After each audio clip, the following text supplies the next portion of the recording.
মুসলিমদের জন্য একজন কায়েদ আল্লাহ যেন মিলিয়ে দেন, যার পিছনে থেকে যুদ্ধ করতে পারে। কারণ যুদ্ধের জন্য যে শর্ত, যুদ্ধের জন্য, সেটা আমরা বলছি না সব যুদ্ধের জন্য, প্রতিরোধমূলক যুদ্ধের জন্য সবাই দাঁড়াতে পারবে, কিন্তু একদমই যুদ্ধ, অর্থাৎ আমরা আরেক এলাকা দখল করে, ইসরায়েল যেটা দখল করে আছে এটাকে যখন নিতে যাব, এইটুকু নেওয়ার জন্য একজন কি লাগবে? একজন শক্তিশালী একজন পরিচালক লাগবে। এটা মেনে নিতেই হবে, নইলে ভুল হবে। আপনি নিজে বাঁচতে পারেন না, আপনি এখন দখল করতে চাচ্ছেন বার্মা, তাই না? মানে বুঝেন জিনিসটা। এই জন্য এই ভুল করা যাবে না, যে আপনি যদি সত্যি সত্যি ভালোবেসে থাকেন দ্বীনকে, ইসলামকে, ইসলামের নীতিগুলোকে আপনাকে মেনে নিতে হবে।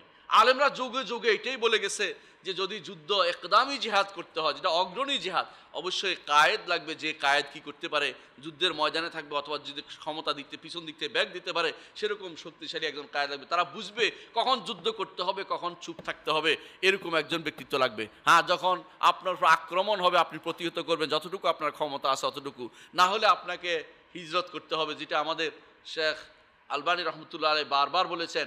এইটাকে অনেকে পছন্দ করতে পারছেন না, কিন্তু আপনারা কি জানেন না, রাসূলুল্লাহ সাল্লাল্লাহু আলাইহি ওয়াসাল্লামের যুগ হইতে এর পরেও বহুবার বাইতুল মাকদেস আমাদের হাতছাড়া হয়েছে, এবং বহুবার মুসলিমরা হিজরত করে কোথায় আসছে?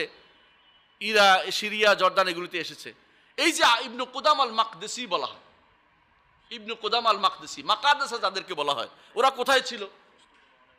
ঠিক আছে, এরা কোথায় ছিল? মাকাদেস যাদেরকে বলা হয়, মাকদেস অর্থ হলে বাইতুল মাকদেসে ছিল, সেখান থেকে হিজরত করে এখানে আসছে।